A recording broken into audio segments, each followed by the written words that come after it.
I cut out something from my solo episode because I made an ass of myself at the craps table. Oh, did you? And I was like, do I really want to tell that embarrassing story? And then I was like, nah. So I edited it out. Was it about how you can't do math? No. Oh. Just like a dealer and me getting flustered like a moron, even though it's like nothing to get flustered over. So. Did you vomit all over the table? I did. Yeah. I verbally vomited all over the table. Yeah. I was just playing basic, point, backed it up, and then was placing the 6 and 8. Mm-hmm. And so the point was 6. Yep. And it hit. Yep. And then, so I had money on 8, and then the next point was 8. Yep. And so the dealer, moved my money before I even said anything. Okay. And then I was like, hey, can you actually move me to the 8? Or to the 6, or whatever? Uh-huh. And he just pointed at it and gave me a look like, I already moved it, you moron. So then, trying to recover, as a moron would do, I was like, I guess you know me better than I know myself. And he just gave me a look like, wow. Never talk to me again. Yeah, he literally gave me a look like, you can leave the table anytime.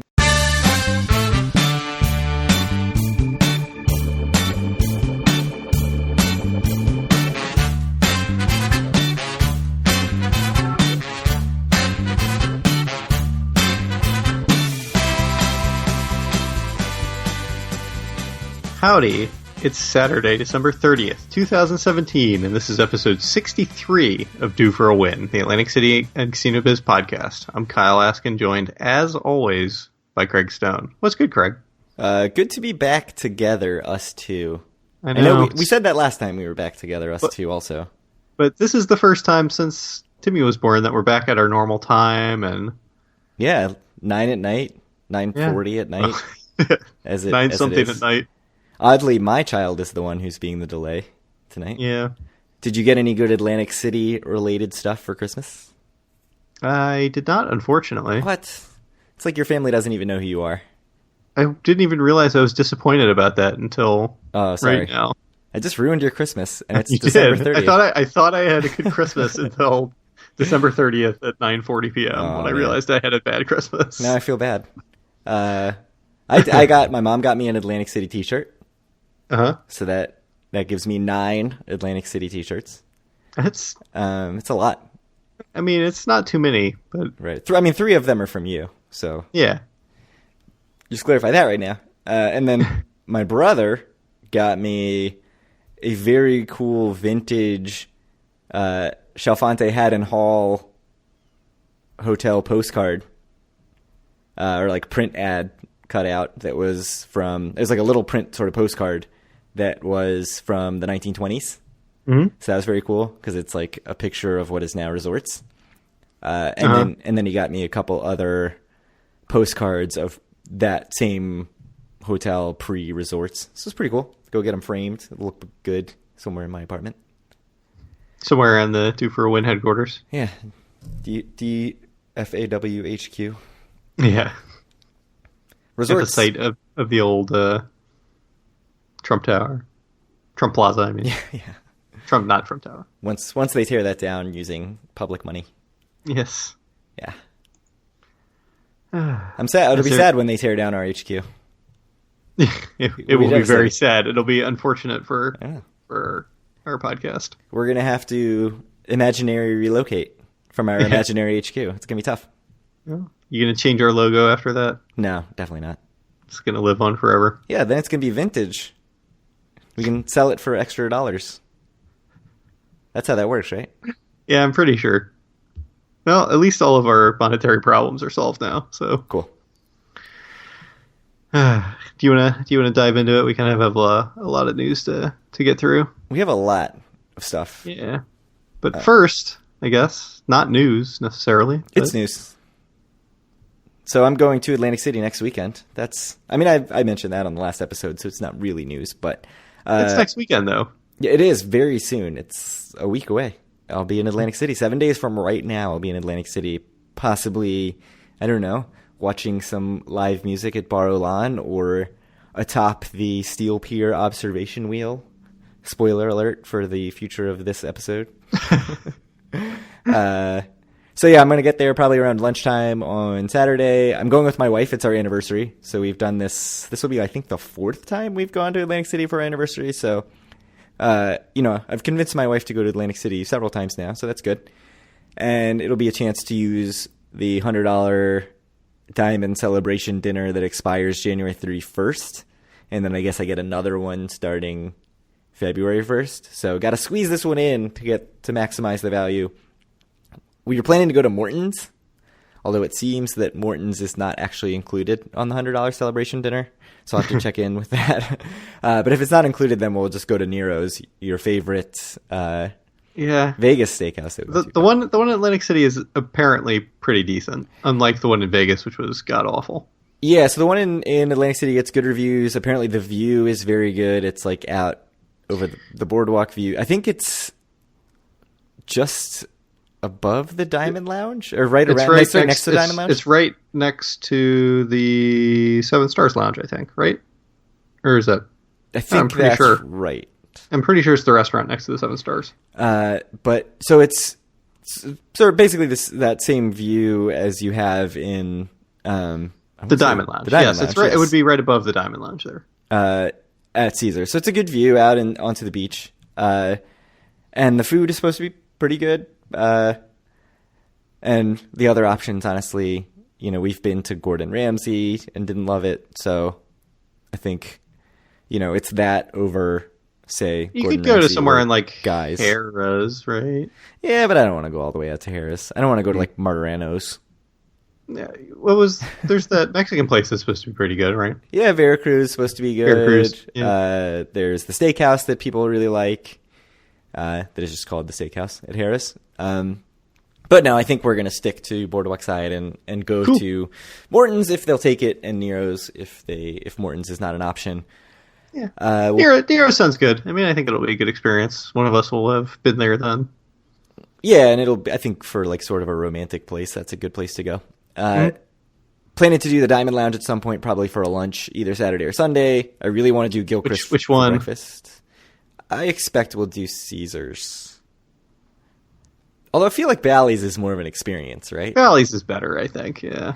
I think the food was a little better at Caesars. Yeah, I don't know. There's something about Caesars Diamond Lounge that I do not love. I mean, it's, by all accounts, like, very nice, but it just feels weird in there. Bally's, to me, feels kind of like a cool, like, loungy club bar thing that, like, hey, you get access to this club and it's cool and there's a Galaga machine and there's like a nice bar. Mm-hmm. Caesars is like something about it is like very just generic, like hotel buffet. Yeah, I don't know. And so like it's I feel like it's objectively nicer and better, but it's just like not as exciting. Sofas, like it's a coffee shop, but the sofas are all like 50 years old. I don't know. Yeah, I feel like I should like Caesars more, but there's something about the Bally's one that there's something about I agree 100% that we apparently can't articulate. So no, excellent for the podcast. Yeah, Gilchrist come to here. Desperately want to do Gilchrist for breakfast. My wife's a big breakfast fan, so we need. Oh, you've never done it yet, right? No, we haven't. Are you going to go to the one in Trop, or are you going to go to the real one? No, we're going to go to the real one. That's the plan. Freeze your butts off. Yeah, just take a Uber or whatever. It's cheap. Like $6. I'll deal with that. Yeah, it's quite small in there, but it should be fine. Freezing our butts off will be the outlets, because we definitely want to do the outlet shopping. I mentioned potentially going to Bar Milan for late night happy hour. They have live music, I think, Fridays and Saturday nights, so we may do that. The weekend after New Year's is just like the dead zone for entertainment in Atlantic City. So I was like, we'll get show tickets. We'll find some cheap show to go to. It'll be fine. There's just nothing. There's like the comedy club at Borgata and nothing else going on. I'm assuming there will be some live band at Wild Wild West, but that's incredibly loud and probably not something that my 7-month pregnant wife is going to want to stand around. That's probably not doctor recommended, right? Standing around in the Wild Wild West. It's just, and even if you're not pregnant, it's not doctor recommended. Right. No doctor's ever been like, hey, you know what you should do? Go listen to 110 decibels of cover music while you play Danger Arena. While you play Danger Arena and then go ride the bull. The mechanical bull. And then the other thing is I mentioned the Steel Pier observation wheel, which I might as well just jump into, right? Yeah, I'm going to go ahead and mention it. So I think it's interesting. I'll try to go if it's open, which I think is the big thing. So the Steel Pier observation wheel finally opened on December 26th, which was Tuesday, the day after Christmas. They have 40 temperature-controlled gondolas that can each hold up to 6 passengers. No food or drink in them right now, though they did mention, I think on Twitter, that they're hoping to allow people to bring their own beverages into the gondolas at some point. It cost $14 million to build. It's 227 feet tall. We've talked about most of this stuff before, but the key stuff is it will be open at noon, Tuesdays to Sundays, but it will not run, and year-round it'll be open, but it will not run when it's below 40 degrees out. So it opened on December 26th and ran, and then it was not open on the 27th, 28th, 29th, or 30th, and it won't be open tomorrow. And if you look at the forecast, it probably won't be open again until maybe the Saturday when I'm in Atlantic City. It's a sign. It's a sign. It's destiny. I'm due to be on the observation wheel as the second day of operation. I think that makes a lot of sense. So it's that's pretty catchy. That should have been our show name. Yeah, due to be on the observation wheel the second day that it opened. Let's change the name of the podcast. So it's $15 if you're an adult, which I'm assuming most of the people listening to this podcast are. It's $12 for kids. If you're listening to this and thinking, yes, I just saved $3, go to bed. You probably shouldn't be listening to this podcast. So thoughts? Are you excited about the observation wheel? Yeah, it's kind of, it seems pretty cool. It's something that I would do for sure.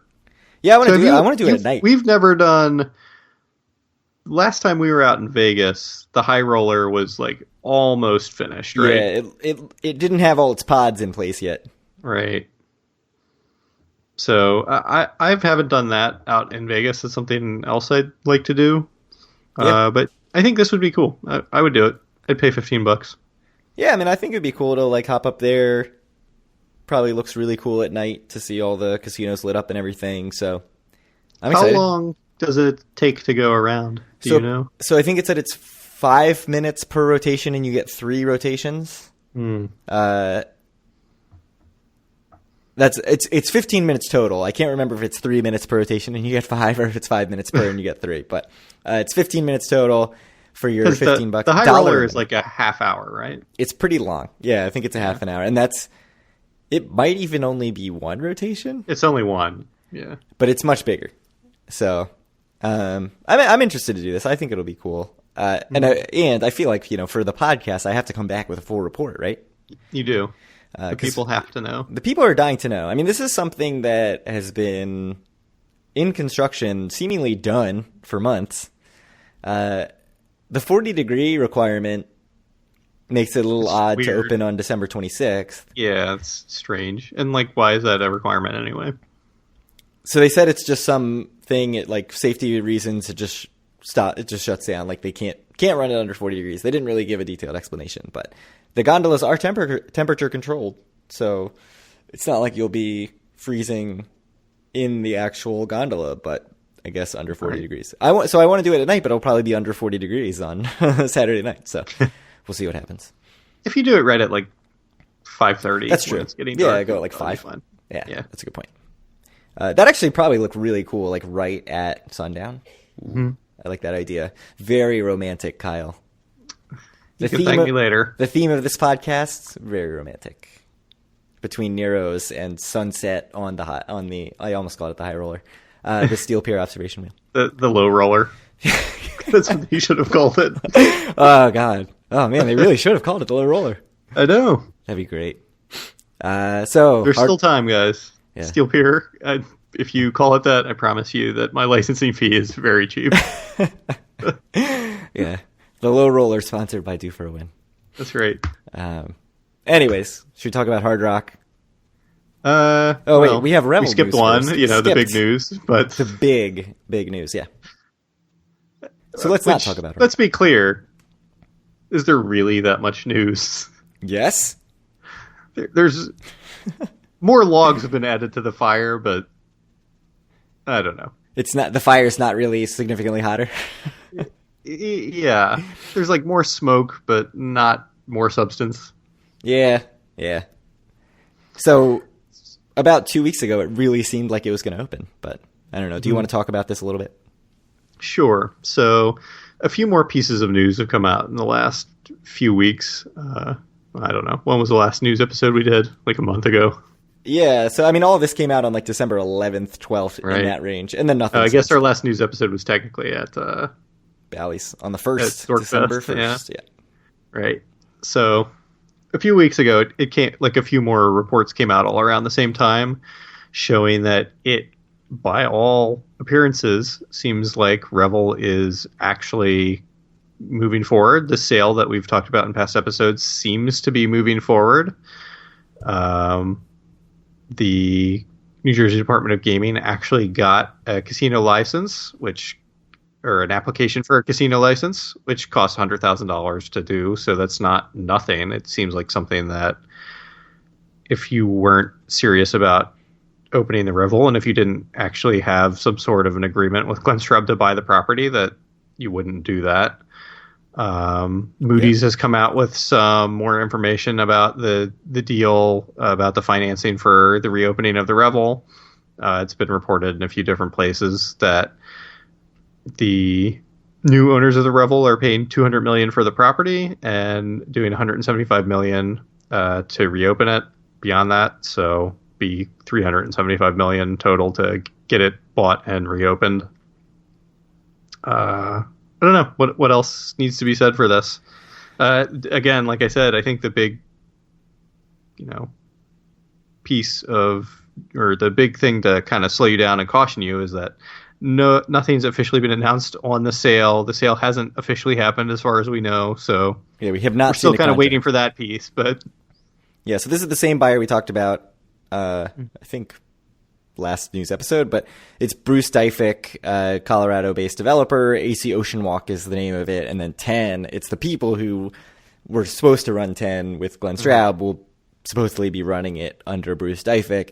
I think it's interesting that Moody's says the purchase price is $200 million because you and I both said that's too cheap, and it's less than the New York-based financial firm said that they were making an offer for, right? So it's interesting in that term also, if this happens. So again, we have not seen a contract, but we saw the response to this in the Facebook group is interesting. There was a lot of sort of like, I'll believe it when I see it, which is totally understandable. Yeah, people have been burned plenty of times by Glen Straub in the past, so. Yeah, and then there was some talk of, well, $375 million, that's really, really cheap. Hard Rock is pumping $500 million into the purchase and renovation of the Taj Mahal. So, how can it possibly be this cheap?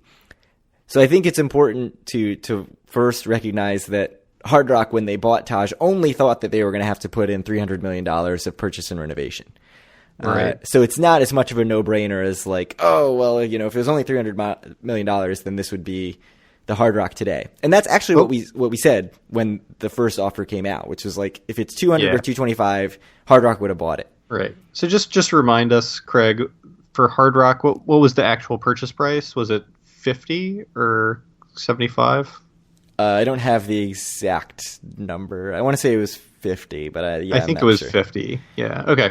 I don't have that in front of me, but they knew that they were going to have to put a ton of money into it. And then that number just ballooned and ballooned and ballooned. I think the surprising thing in this, if this Moody's report is accurate, is that it's going to cost another $175 million to reopen it. So it's possible that Hard Rock looked at Revel and said, oh, wow, this thing needs more work than we thought. And I think, when you get into rerouting elevators and doing major escalator work, if they're going to do that, like that kind of stuff can eat up a lot of money. David in our Facebook group made a very good point, which a lot of people were saying, how does it possibly need $175 million in renovations?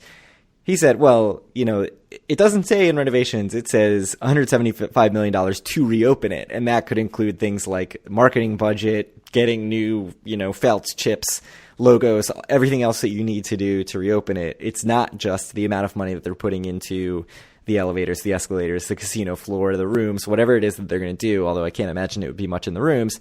And that could include staffing, which is like a giant cost. So, you start talking about a big launch marketing budget, a staffing budget, that's going to eat up, tens of millions of dollars right there. So the $175 million probably not as huge as it seems if you're only thinking about renovation, but I guess hopefully we'll find out all of that soon. The other thing you mentioned was that AC Ocean Walk did apply for that casino license, and it's interesting because Glenn Straub never did that. He wanted to fight that until sort of his dying day, if you will, and never actually made the application. So it's interesting that in one aspect, at the very least, AC Ocean Walk is like closer to having a casino in Atlantic City than Straub ever was. But I don't know. What do you think? Are your hopes sky high for this thing? So I just want to say that even if the renov budget isn't the full 175, I mean, at most, what do you think all those things you're talking about cost? Like 25? So it's still 150, which still seems way higher than what we would have expected, right? Yeah, it's definitely higher. I do wonder, if you are really going to get serious about reorganizing things like the elevators, the escalators. But do we know that they're even doing that?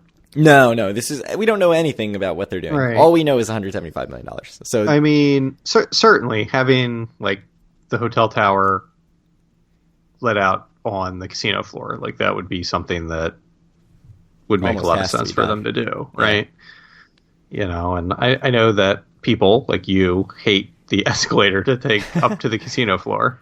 Right, I do. So it does make sense, but I don't know. We'll see. I mean, I know my initial thought when I saw this, which was, I think you mentioned a lot of people's initial thoughts, was like, whoa, I guess Revel was in a lot worse shape than people thought it was. Which I still think that could be the case. I mean, the power was out there for a long time. Yeah, it's definitely possible that it needs some... That you'd be surprised how much structural work it needs. I mean, I think that if you've got a place sitting there with the power out for a long time, like the ocean air is not kind to dormant structures. It's not like Vegas where it's really dry and like you can have something sitting there and it just doesn't really deteriorate.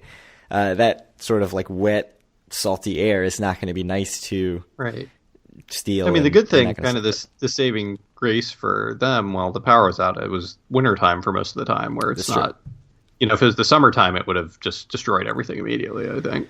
Yeah, I mean, so one thing, if you want to take the optimistic route about the $175 million, is that they're not, it would seem to indicate that they're not just going to do a sort of a turnkey, like jump in, it's going to look exactly like Revel. And I think that's good. I think it needs to be, it gives them a chance to sort of have a grand opening that Revel never got. Like, Revel didn't market very well when they opened. It didn't get any kind of buzz at all. It was, it didn't help that it was still in the recession, but they need to come in with a splash and say, like, this is a new property. Like, yes, it's been here, but this is a totally new thing. Hard Rock's not going to have a tough sell to do that. It'll be very easy for them to be like, look, it doesn't look anything like it used to look. Like, don't even think about the Taj, but and Hard Rock's a well-known brand. 10 has a big hurdle to overcome of people don't know 10. People know Revel as a failure, so you sort of got this albatross thing. But obviously, I think one of the questions that came up multiple times on Twitter and on our Facebook group was, which opens first, Revel or Hard Rock? They mentioned you were one of the few brave people. Yeah, so Moody's, even before this news, I sort of did the contrarian vote and said Revel, but so Moody's said that this would be May, that they're hoping to have this open. Hard Rock was originally saying Memorial Day, now they're just saying summer. What do you think? If you were putting bets, I mean, obviously you made a terrible bet, I think, on like the over under of episode 25 July 4th or something. Yeah. It was some really low numbered episode. Yeah, it was bad. Do you have any thoughts about which one opens first? I mean, Hard Rock's in progress, so. Yeah. I mean, I think right now the assumption has to be Hard Rock until we get a bit more information about what's going on in 10. I mean, I if I had to guess, I'd say Hard Rock, and we can speculate all we want about what's going on in 10, but until stuff actually starts getting announced, it's just speculation. Yeah. We're just guessing. I mean, to me, and I was talking to our friend Dave about this, like, if a contract comes down tomorrow, like, if we see that there's a sale contract, it is so much in 10's best interest to beat Hard Rock to opening. Because I think if they wait until after Hard Rock's just going to suck all the air out of the room. They're going to have, a bunch of acts. They'll probably do a bunch of marketing. Everybody's going to be really excited about it. It's going to be really hard for another property to jump in and be like, hey, us too, right? Also right next door, know? So I think that's probably tough.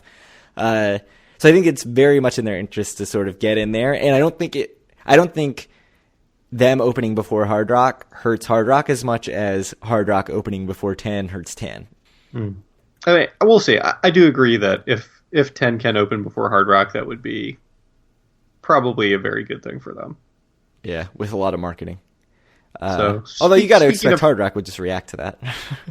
Speaking of Hard Rock, it has come out a few weeks ago that they are going to open a gas station in Atlantic City, kind of a Hard Rock branded gas station where people will be able to use their comp dollars to fill up their car or get snacks at the convenience store or whatever. Do you have any thoughts on this? No, I'll link to the Nicholas Hube article from the Press of AC. Basically, it's like an opportunity it's at Virginia and Pacific Avenue. So on your way out of the Hard Rock, you would, go fill up your tank as you head back to Philly or New York or Maryland or wherever you're going, pick up some snacks for the ride and use your comp dollars. Apparently, it'll also have a car wash.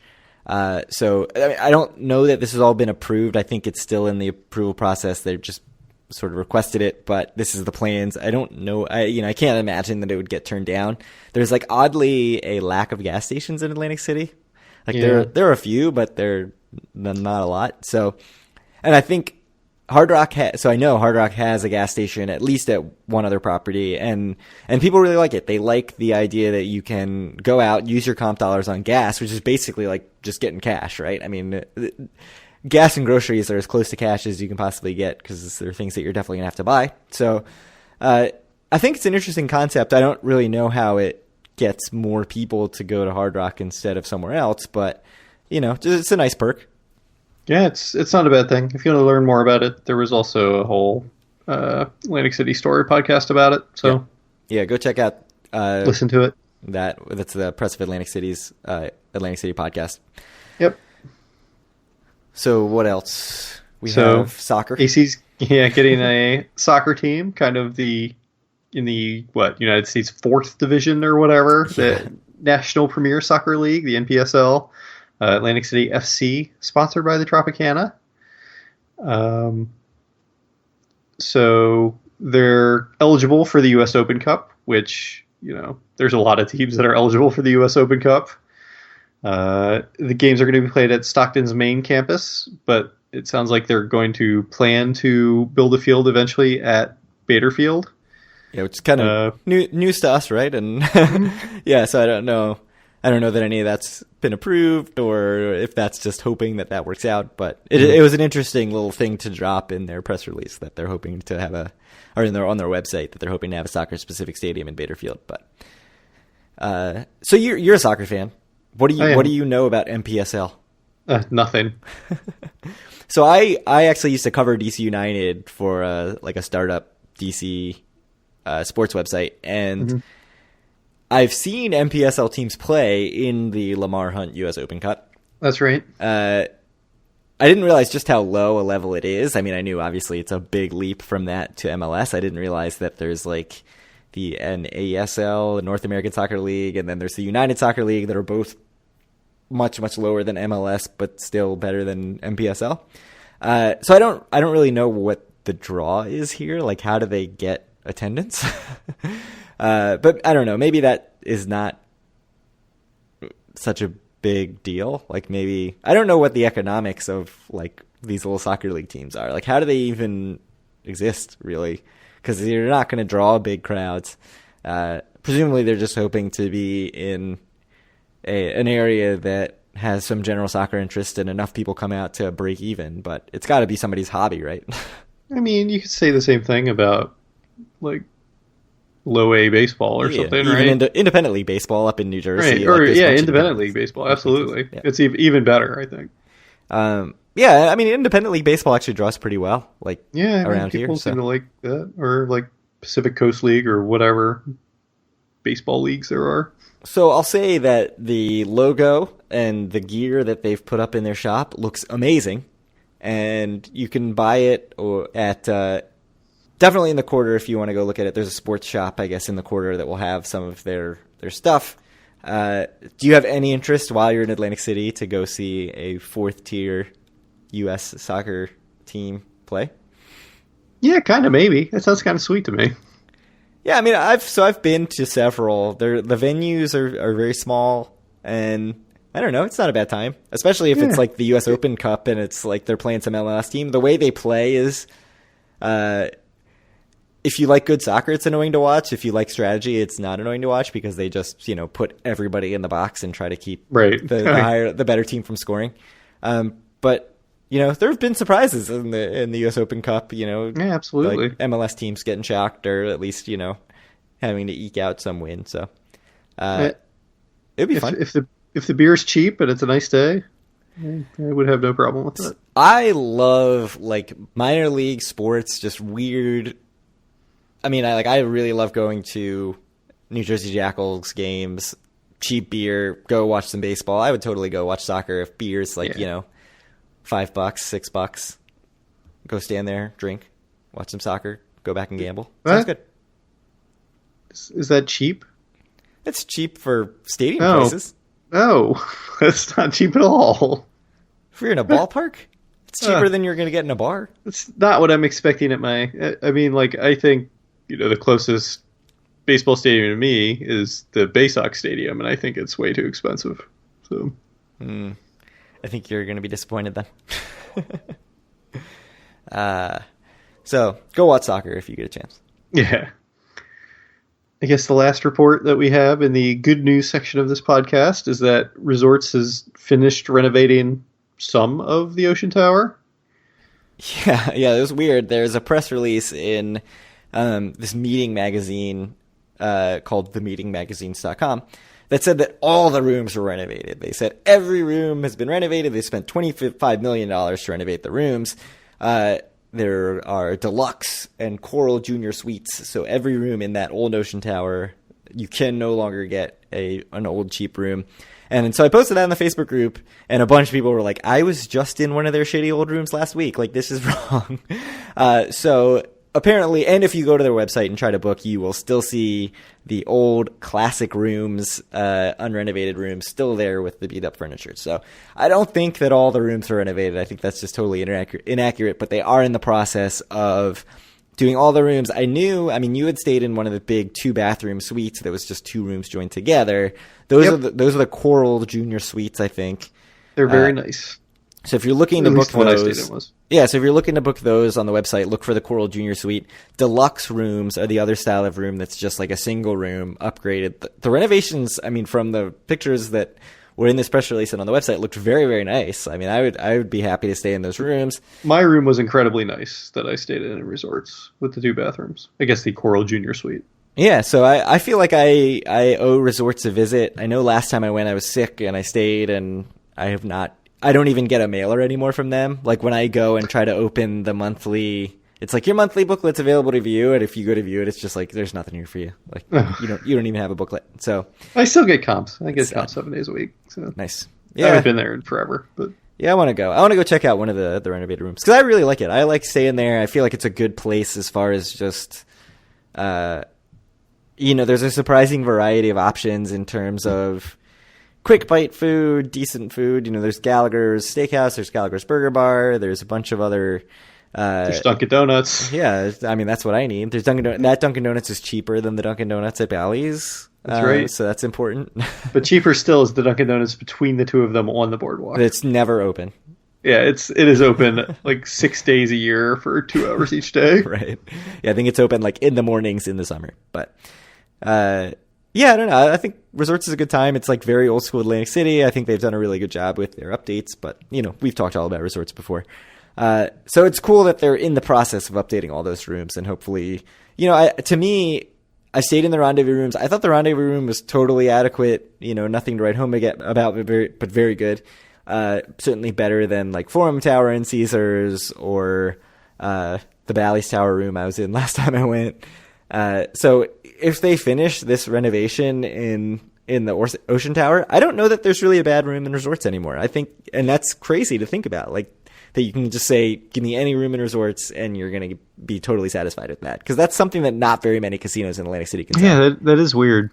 I mean, it's a smaller place. Obviously Hard Rock, once they're done, they're right. And 10 and Rebel. Yeah. But, and Borg has always been that way, but and even Caesars. I mean, Forum Tower is not the greatest, but it's better than Bally's Tower or... Yeah, I'm really, like, I would pay... Or, like, West Tower in Tropicana or whatever. Yeah, even with the renovation. And that's the saddest part about that renovation, is that even with the renovation, it's still, like, not great. That's bad. And same thing with Forum. Like, it's, like, this is as good as it's going to get. And... That's all you can do with old Howard Johnson. Right. That's it. Yeah, so... I mean, that's exciting to me. I mean, maybe the other issues that I had of, like, lack of shower pressure and room temperatures not really highly controllable, those are tough problems to fix. So it'd be interesting to see how that works in the summer when it's 95 degrees out, if it's still kind of off and on muggy in the room. But as far as actual niceness of the room, it seems like they're doing a good job. So good job, Resorts, until I stay there and have complaints. Do we want to move on to the bad news portion of the podcast? Wah. Yeah. All right. You want to dive into something? So AC Primetime reported that 4 more stores in the Playground Pier will be closing, I believe, in January. They are Tiffany, Michael Kors, Louis Vuitton, and Talk of the Walk. So, some high-end stuff closing at the Playground, I think all on January 1st. So presumably just when the leases end.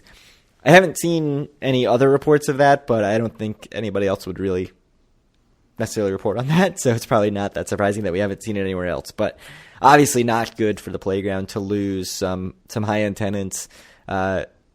Especially, when that first opened, it was really sold as, the Vegas style high-end shopping in Atlantic City. Right, it's going to be the Forum shops of Atlantic City. Yeah, and so you lose Tiffany, Louis Vuitton, that kind of hurts. They still got an Apple store, there's still some watch stores and jewelry stores, there's still the candy shop, but... No Starbucks. Yeah, no Starbucks. I mean, they're just losing stuff left and right. They need to do something. The Playground's terrible. I mean... At least the shopping part of it. There are some good restaurants up there, but yeah, I mean that's what's frustrating is that there's a reason to go. Like they give you a reason to go with Continental, with Budokan, with Suzai, with Phillips, which I know some people like, although I think us Marylanders are snobs about the Phillips. Right. But Trinity, just kidding. Yeah. Trinity was great when it was actually Trinity, not when it was a sign in the Playground that was open for like 10 minutes. Yeah, the T Street restaurant that they were just like, oh, here's free signs. Here's a sign that we stole from this dilapidated restaurant on the second floor. We literally found this in storage, and thus this is the Trinity bar. Yeah, I mean, it sucks. Like, they need to do something. At some point, like, Blatstein has to sort of run out of patience with it, or not patience, but like realize that it's just not working, right? I don't think there's much more to say about this. I mean, we've kind of beat the Bart Blatstein into the ground. Yeah, sad. And I know that AC Primetime is also not a fan of him, so... Yeah, so I'll link to that article. You can read about it. I mean, certainly more shit to pile on the Playground, but we've done that enough for now. Do you want to talk about Miss America? No, you can talk about it. You don't want to talk about it? I haven't really been following it. Don't have much to say, so... Yeah, it's kind of a weird story. It blew up last week sometime, I think. Basically that it seems like the CEO, or I should say probably former CEO now, of Miss America is, I guess, a giant shit heel. and a bunch of people have called for the CRDA to try to pull out of their final deal with the pageant. So there's one more year on their deal where it's going to be held at Boardwalk Hall. And that includes Mayor-elect Frank Gilliam, several other people, Chris Brown, Vince Mazzeo, I think are all saying they need to try to figure out a way to get out of it. Those guys are local New Jersey state politicians, but the CRDA basically said, like, hey, we're looking into it, but didn't really say much more than that. Didn't pull the plug. Important to note that Dick Clark Productions has already severed ties with Miss America. So right now, Miss America does not have a production partner for television. So if it's going to be nationally televised, they need to find someone else to do that.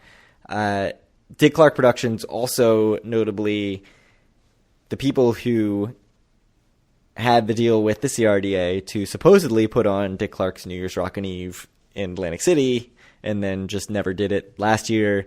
And they said they were going to look into it for this year, and we've heard literally nothing about it for this year. So I think it's the 30th. Tomorrow's New Year's Eve. I'm going to guess Atlantic City's not on the schedule. There's not going to be New Year's Rockin' Eve on New Year's Eve. Yeah, I think we would have heard about that before December 30th. The world's largest champagne cork popping. Right, yeah. At the playgrounds. Yeah. Last year. I also haven't heard anything about that either. About the Wave nightclub that lasted for about 2 weeks. So, any thoughts on Miss America? Are you, adamant that they should pull out and get out of this deal and be done with it? I just don't. I mean, I know a lot of people are really into it and really like it. I don't know anything about it, and I don't have any thoughts. So what's the history? Has this guy been running this for a million years, or? I think so. He's sort of the person who brought it back to Atlantic City and brought it back to prominence. Mm-hmm. I think it was doing really poorly in Vegas, and it wasn't even nationally televised. It was only cable. So they suspended him. I don't think he's even out yet. I think he's just suspended. But so the guy is Sam Haskell, who's the CEO. Just to be clear, did we mention? So like he was just like saying very nasty and derogatory things about the contestants and former winners mostly. Yeah. So saying like they're getting fat and like there was like hints that he wished one of them would die or something like that. Like kind of ridiculous. Although a lot of it weirdly was like emails from other people saying really horrible stuff and then him just being like, haha, true. Not to defend him, but just like apparently they're just horrible people all surrounding a Miss America pageant. Shocking, I know that a beauty pageant run by a bunch of old rich guys those guys are kind of gross. But I don't know, like not to get too much into it. I guess we'll see what happens. I mean, I don't know. It seems like CRDA is not too eager to pull the plug on it, which is confusing because Christian Hetrick on Twitter, who, formerly of Press of Atlantic City, said, like, if they were going to get out of it, they should have gotten out of it last year. Like when they messed up the New Year's Rockin' Eve, which was, part of the contract. And you could easily just say like, hey, you didn't fulfill your end of the bargain. And instead CRDA was just like, I guess, whatever. Like, it's unfortunate. And didn't do anything. So I don't know. It seems like they're in a weird position now, but yeah, it doesn't seem like CRDA is the best run state body in the entire world, to put it mildly. Yeah. So I guess they don't seem to have their act together very well. Yeah. I mean, I know that also, Atlantic City Story podcast did an episode about this as well. So they are going to go way more in depth than we will hear, or they did go way more in depth than we will hear. But, obviously, the big question is, what now? Like, even if they stick with Miss America for the end of the contract, just as like the path of least resistance, and say we've only got 1 year left on the deal, what happens after that? Because this thing is sort of an institution, but it's also sort of a relic, right, of a bygone era. So, do they keep this going, or is this just a convenient way to get out of it and sort of say like, okay, this is done? So, I mean, is it a relic of a bygone era? I think people do like it still, but I really don't know. I'm not the person to ask about this. I don't know anything about it. I don't think it has the sort of visibility or the popularity that it has had in the past, and especially, so it was originally conceived as the week after Labor Day, give us an extra big weekend in Atlantic City. It's not. I don't think it even is that big of a marketing thing anymore. Like, I don't think people see it and say like, oh yeah, I want to go to Atlantic City. That's certainly the way they sell it. That's certainly the way CRDA says it's worth the money. I don't think that works. I don't think that that's true. I don't think anybody's watching the pageant and saying like, yes, this is awesome, I need to go to AC, because the way they present Atlantic City is not really like doesn't make you want to go. Like they do a brief intro of the women and they're like out on the boardwalk or whatever, but there's very little focus on actual Atlantic City in the broadcast. So I don't know. I don't think it's doing what they're paying for, basically. I don't know. There was a past Atlantic City story about the pageant back when it was actually happening, I guess a few months ago.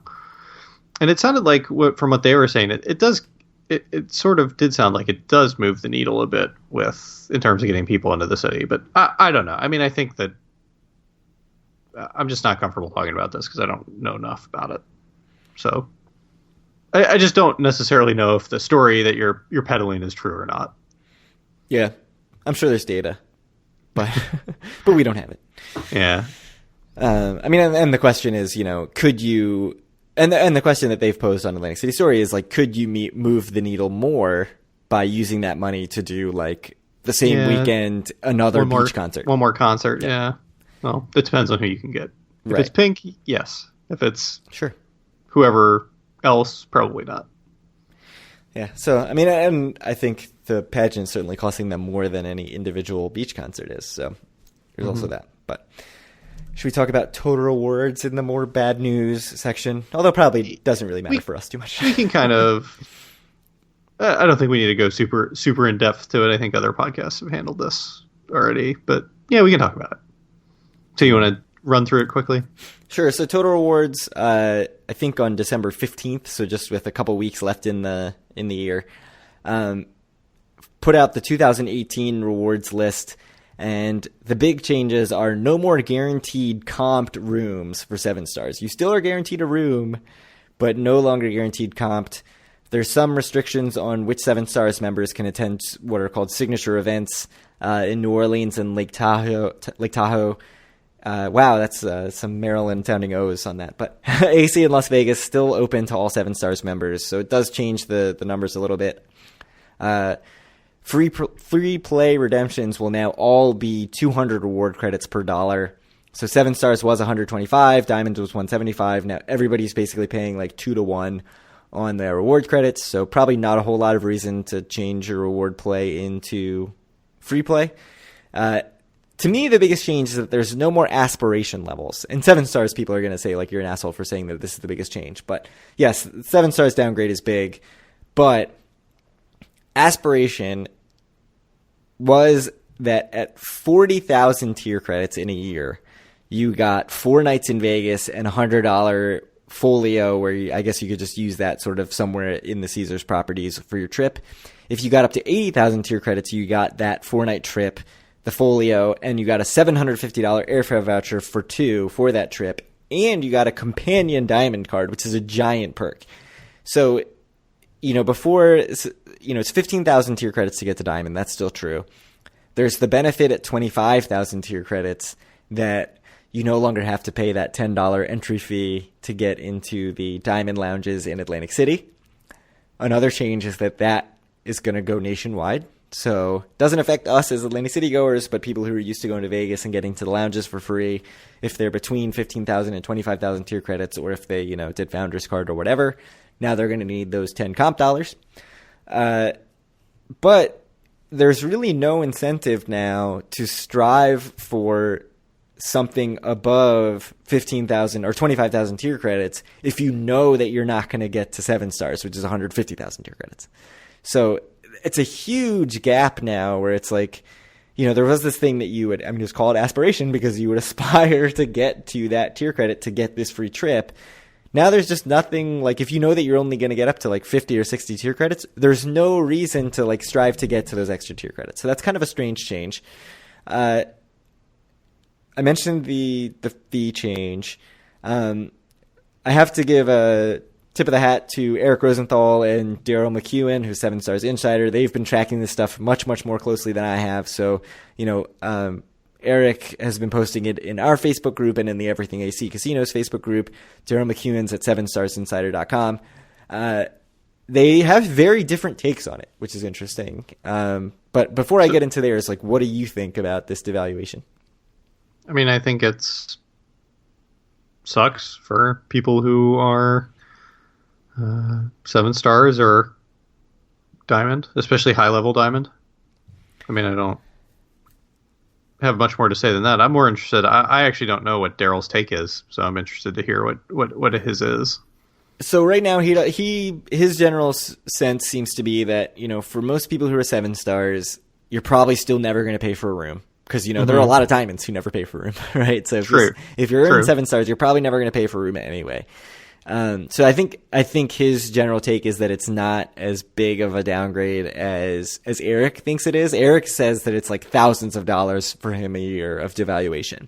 And his reasoning in part is that even if he can still get a comped room every night, and I think I'm speaking for him accurately here, and, you know, he can send me an angry email if I'm wrong. But even if he can still get comped rooms every night, the fact that it's no longer guaranteed and he still has to worry about his ADT is a big issue for him.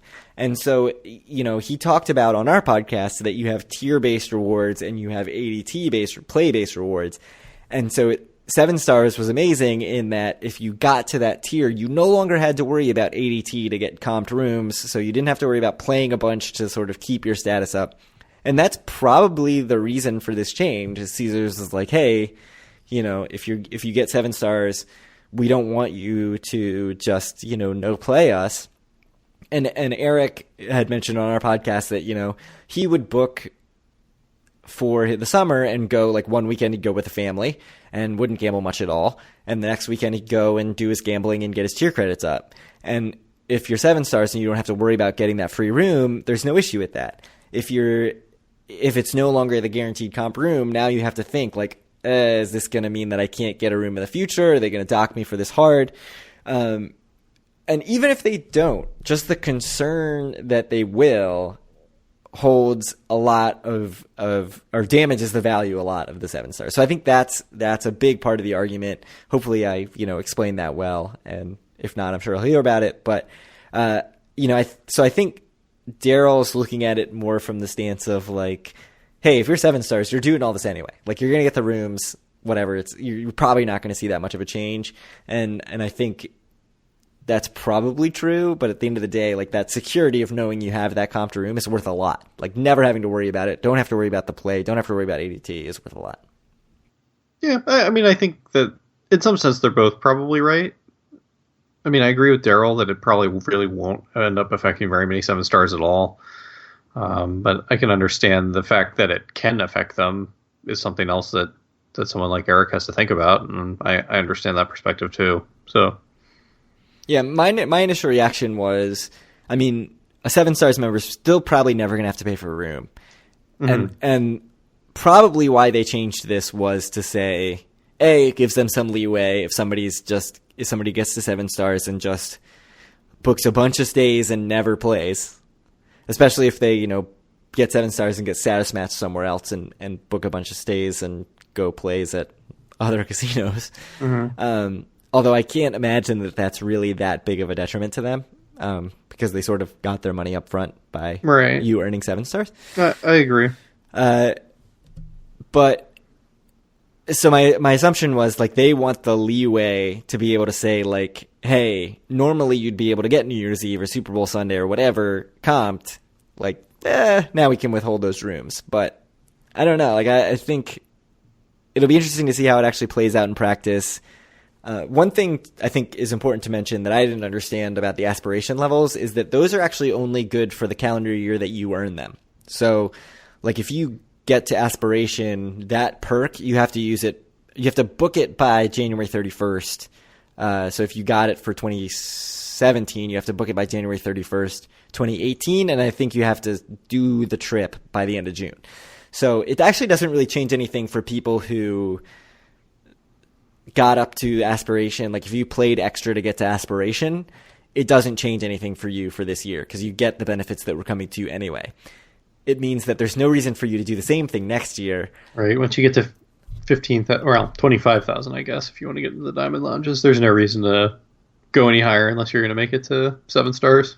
Right. But people who were like always getting to 80 and maybe were like really stretching to get to 7 stars, they got hit hard. So like those people, if you played extra to be like, I'm going to be 7 stars in 2018, you just got some major rollbacks that you were not expecting. So I think one of the big complaints, and probably the most legitimate complaint, is they announced this with 2 weeks left in the year. Mm-hmm.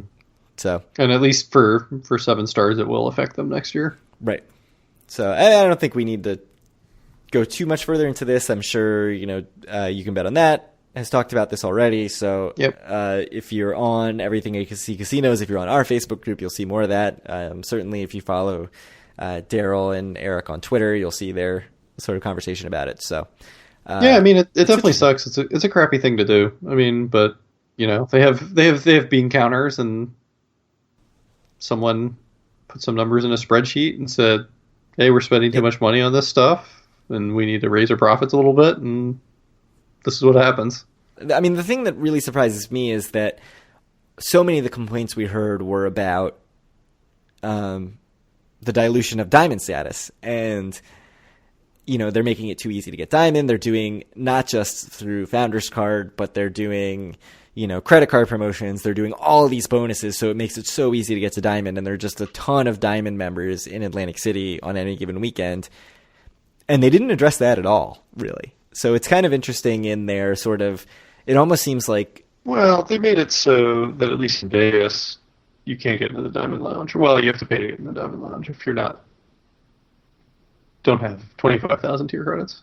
It's something, but it's not. Yeah. I mean, so it makes them a little bit of money, but I mean, I guess some people will just not have the tier credits and not be able to do it, but I can't imagine that it's going to shorten the lines to the Diamond Lounge at all. Anything else before we close out?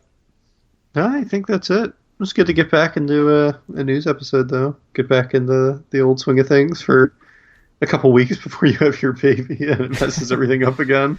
Yeah, it's late February, so look forward to that.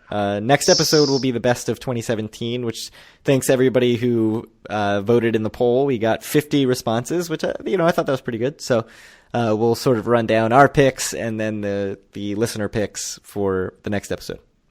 Yep, and Craig will make us a custom website with everything laid out very nicely. And no, definitely will not do that.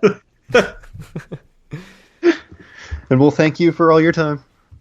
Yeah. All right. So if you want to reach out to us or talk to any of the other listeners of the podcast, you're usually far better informed and intelligent than the two of us. You can do so at facebook.com/group/doforAwin.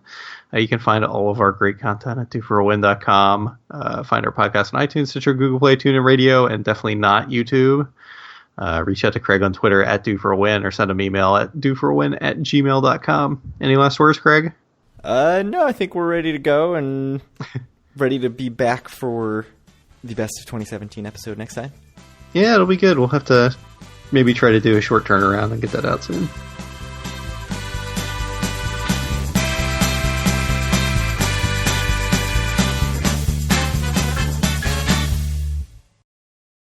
I was very reluctant to list a bunch of people I met up with because I was like, I'm going to forget people. I'm going to feel like an asshole.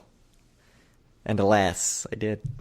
Went as planned, as imagined. I mean, not as planned. Yeah. So Robin from Anytime Gambling, 2 of the dudes who were at the Irish pub who bought me beers. Forgot them.